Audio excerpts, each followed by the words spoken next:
Who's impacting you? Who's in your ear? What influence do they have on you? Dr. Dennis Kimbrough said, if you're the smartest one in your group, you need to get a new group. So practice the principle of OQP, only quality people. And somebody's saying, Les, can I change them? No, it's a full-time job changing yourself. Some people are so negative, they'll walk into a dark room and begin to develop.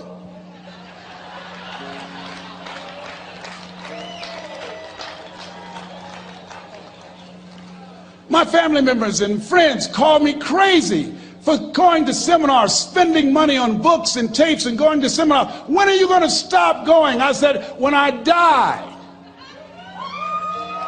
That's when I'll stop. When does a man or woman die? When their dreams die.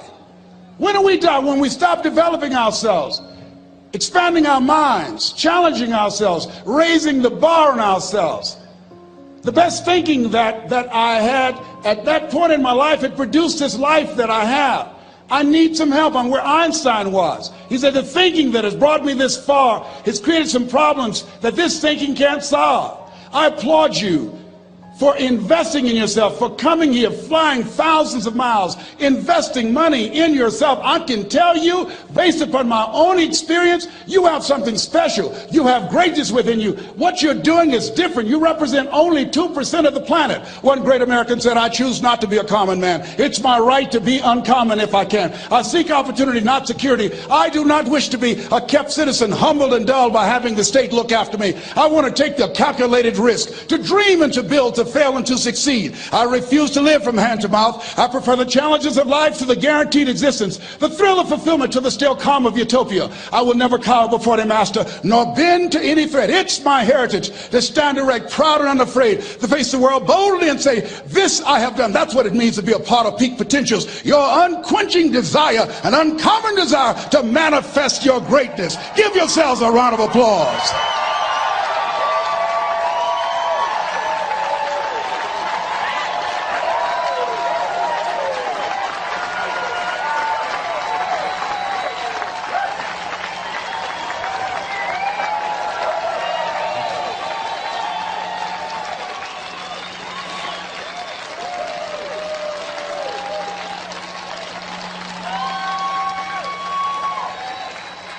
Thank you.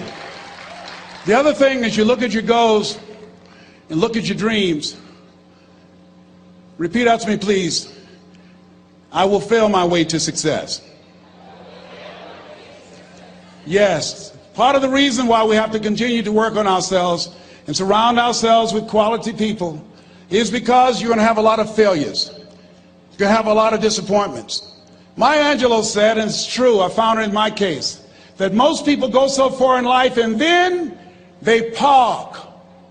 They stop dead in their tracks. Why? Because they take some hits. When you have a goal and dream, think it not strange that you face the fiery furnaces of this world. You will have tribulations. Things are going to happen to you. I was in pursuit of my dream, and all of a sudden, boom, I got hit. A person that I thought I would be with for the rest of my life, I thought was my soulmate. I went through a divorce. I was embarrassed. I was humiliated. How can I teach people how to live their dreams? And I wasn't able to make my marriage work. I questioned myself. I took another hit. My mother was diagnosed with breast cancer. Then I was diagnosed with prostate cancer. Then my best friend from the second grade, Alexander Wims, he was diagnosed with cancer of the liver. I took a hit, and life staggered me, and I parked. And I didn't turn on my emergency lights because I didn't want to call attention to myself. I didn't want anybody to come and say, hey, do you need a jump? No, I don't need a jump. I'm not out of gas. My battery is not dead. My heart is beating. I'm parked. Leave me be. I'm parked. I was in my comfort zone. I was doing just enough to get by. I was working on a job. They paid me just enough to keep me from quitting, and I worked just hard enough to keep from getting fired. How many know people like that? Blink your eyes if you understand what I'm talking about. I was parked. I knew I could do more. But when my mama died, it took something out of me. When I went through a divorce, it took something out of me. When my best friend died, it took something out of me. I paused. And somebody said that life is like an onion. You have to peel it one layer at a time. And sometimes you cry. Life's going to happen to you when you have a dream. You're going to get slapped around. And don't take it personal. Don't ask, why did this have to happen to me? Why not you? Who would you suggest? You want to give us some names, some email addresses? And don't tell everybody. 80% don't care and 20% glad it's you. It's called life. Suck it up and move on. Get over it.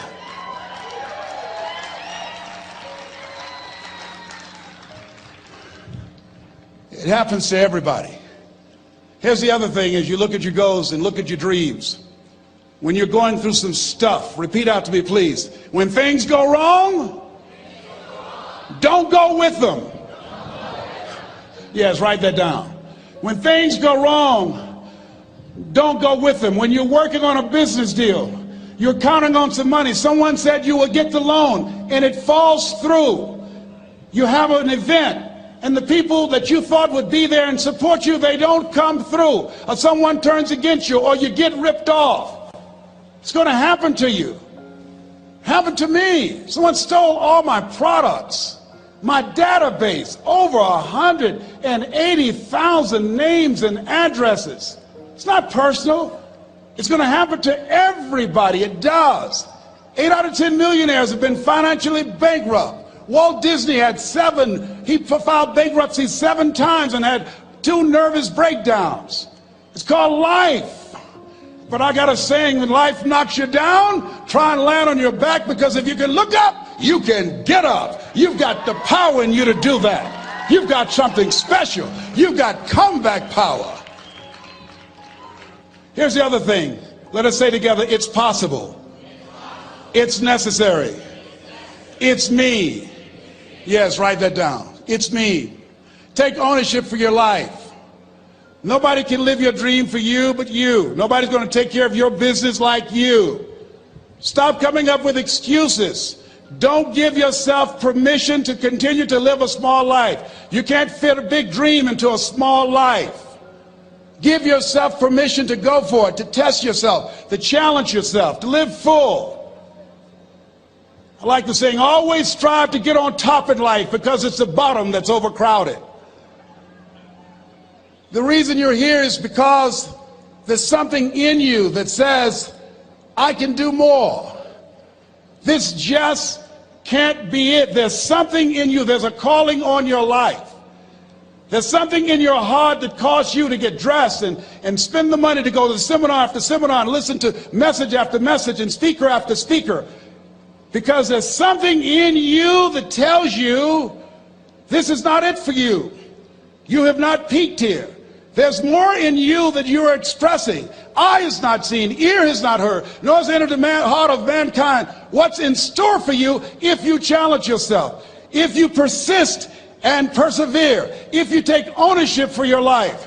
George Bernard Shaw said the people that make it in this life, they look around for the circumstances that they want, and if they can't find them, they create them.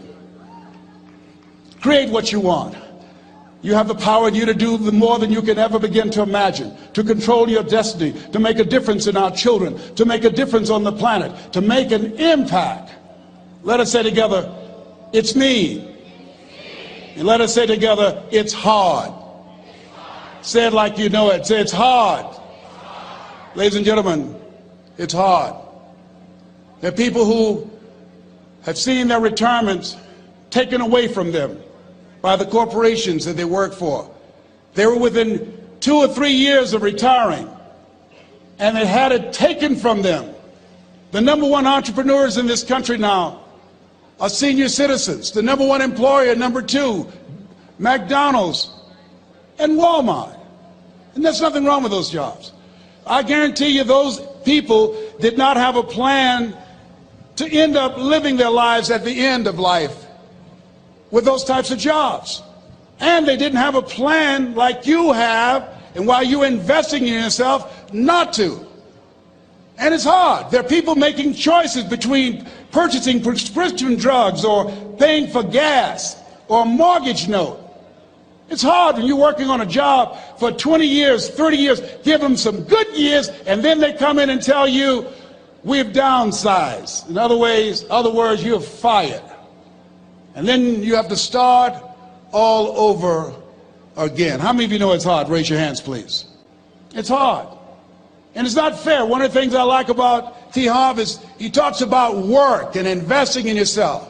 It's not fair when people are going up against that kind of stuff to tell them just think positive and be enthusiastic and everything will work out all right. Ain't that kind of party. It's hard. Life will put some knots on your head. I bought my first home for my mother.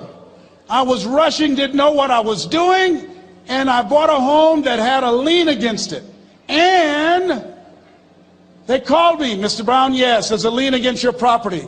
We need $55,000 if you're going to stay there. Wait a minute, sir. I just bought this home. The guy told me there were no liens against it. I'm not the one that owe you the money. You should have checked that out, Mr. Brown. Come on. I called my attorney. We followed up. Yes, Les, there's a lien against the property. But he told me there were no liens. He lied, obviously. Oh, my God. He told me he wanted to help me because he admired the fact that I was buying this home for my mother and that he was adopted, and he identified with me. Les, he suckered you. He played you, man. So what? Well, would they take payment arrangements? What about $5,000 a month? They want all the money, Les. They want all the money, or you're going to have to get out. The house is going up for sheriff sale. Do you have it? No, I don't have them. Can they give me some time? Tell them to give me 3 months, please. Give me 3 months. My mother's in her 70s, man. She has a bad heart. Don't do this to me. This is my dream. Don't do this, man. Please, let me talk to them. Les, I'm talking to their attorney. They don't want to talk to you. I've got to talk to the attorneys. Do you have the money? No. Will they give me 3 months? No. What about 2 months? No, Les. They want the money in 7 days. Oh, my God. Let me call you back. I'm not sure. And I walked the floors thinking, God, how could this happen to me? I got to figure this out, huh? I got to figure this out. It seemed like the days are just ticking off, ticking off. Thursday, I had to call them and let them know. They called me, Les, do you have the money? No, I don't. Friday, you have to leave. The sheriff will be there. You're going to have to leave, Les. They're going to take my house. What about my down payment? You lost it, Les. You lost it. Okay. I got to go. Yes. I prayed, Lord, please, if you show me that you're real, if you're really real, you think Paul worked for you, you haven't seen anything. Don't let me lose this house and watch what I'll do for you. I was trying to cut a deal. Have you ever tried to cut a deal? It's amazing how spiritual you get when you get in trouble. You know what I mean? When I was diagnosed with prostate cancer, I was going to bed with the Bible and the Holy Quran and Science of Mind and Joel Goldsmith, everything I could find. I was praying to Jesus, Yahweh, Melchizedek, everybody. I was calling on everybody.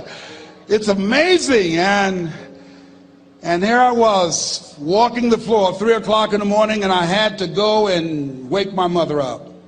I got on my knees and I said, Mama, I said, I need you to wake up. She said, what's wrong, Leslie? I can hear you walking back and forth. I'm not asleep, son.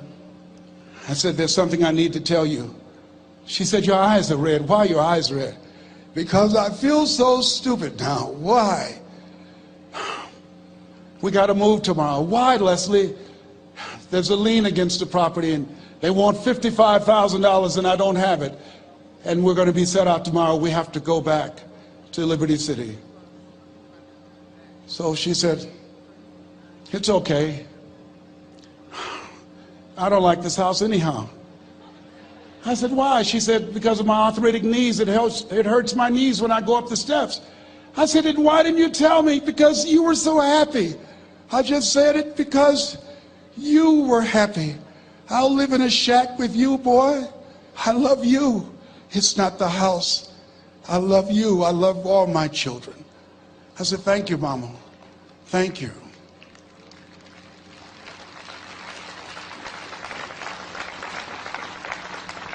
And the next day when we were in the truck going back to Liberty City, and we pulled down 68th Terrace, the neighbors came out and said, wow, Mamie, y'all coming back? Are you back? Yes. What happened to the home your boy bought for you? Those boys you adopted. Leslie didn't do a title search. He made a mistake. And boy, I was so humiliated. How many ever made a mistake that you were just humiliated? Raise your hands. I was devastated. I was taking the furniture off the truck, and my mother came, and I was crying. And she said, boy, I said, yes, ma'am. She said, hold your head up. I said, Mama, I can't. She said, hold your head up. I said, why? Look what I've done. She said, it's okay. It's okay. You are going to make a lot of mistakes in life, young man. You're going to fail your way to success. You have nothing to be ashamed of. Keep your head up and take that furniture back in the house. I said, yes, ma'am.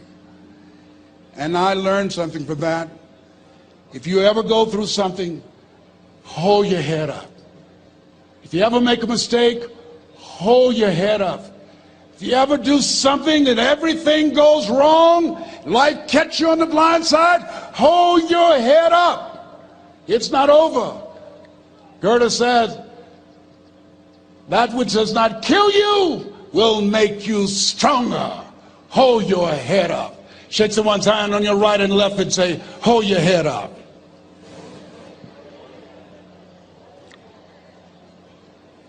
Here's something else, ladies and gentlemen.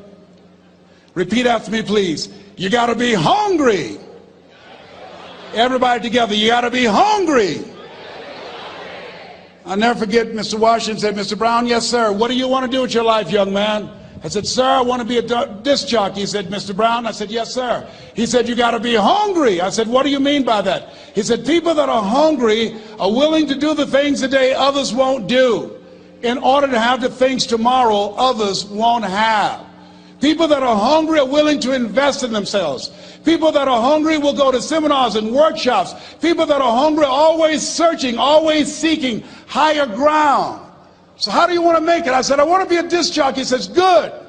Here's what to do. He said, I want you to read 10 to 15 pages of something positive every day.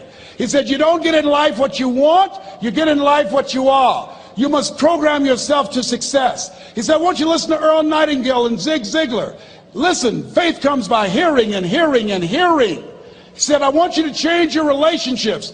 And I don't want you to ever lose your hunger. I said, what do you mean by that? He said, people that are hungry are unstoppable. People that are hungry are no matter what people. They make it happen no matter what. He said, I want you to listen to Paul Harvey. Who is he? He's the world's greatest communicator. Success leaves clues, young man. Always listen and follow people who are doing what it is you want to do at the level you want to do it, and learn from them. I told T. Harv when we were standing by the stage, I said, hey man, I want to work more with you. I want you to coach me. I want to learn from you. See, I found you're never too old to learn and you're never too young to teach. Always have a thirst for learning. So I listened to Paul Harvey every day on the radio. While in school, I would go out and listen in his car. He gave me his keys. I was working to develop myself. And I continued to listen to motivational messages, and he would take me to see the late Dr. Norman Vincent Peale, who wrote the book, The Power of Positive Thinking. I toured with him before he passed. You have something special. You have greatness within you. Don't allow your circumstances to determine who you are. Don't allow your negative thoughts to hold you back. You have something special. You can do more than you can ever begin to imagine. Dr. Peale was an incredible man. I admired him. When he spoke, he gave me goosebumps. I can feel him in my heart. And I never forget, we were coming back to the school, and Mr. Washington said, Mr. Brown, yes, sir. When Dr. Peale spoke, you didn't move. When he spoke, you were hanging on every word. When he spoke, we didn't have to tell you to sit down and be quiet. Why? I said, sir, I could feel him when he talked. I felt like he was talking to me, sir. He said, he was. I said, but he doesn't know me, but he was speaking to you. Did you feel him in your heart? I said, yes, sir. He said, most people feel him in their head. If you felt him in your heart, he said, listen to him, son. Follow him, learn from him. And I would go to seminars and workshops. Anywhere I would find where Dr. Peale was, I would be in the audience. I would drive 200 and 300 miles just to hear him speak. And my dream and vision was to share the stage with him. I thought about it. What is your goal? What is your vision? I want you to hold it in mind. There's some power in that. Because when I became involved in speaking, I never forget, I got a call from Og Mandino, who wrote the book, The Greatest Salesman in the World. He said, Les, I'm stuck in Philadelphia. I need to be in Kankakee. Dr. Norman Vincent Peale is appearing. I can't make it. I heard you're in Chicago. I said, yes, I am. Can you go and open for me? I said, yes, man. Oh, my God. Dr. Peale, I said, yes, I'd love to do it. And I went there and I came. I said, hi, I'm Les Brown. He said, you're not the band of renown? I said, no, I'm Mrs. Mamie Brown's baby boy. I'm here to speak. He said, come backstage. And his wife, Martha, was there. And she said, Papa, Les Brown is here, the speaker. And he said, Les Brown, shoot for the moon. Because even if you miss, you'll land among the stars. I said, sir, that's my quote. I wrote you when I was in the 11th grade. I was a part of a special education class project. That's my quote. He said, I know. I end all my speeches with that quote.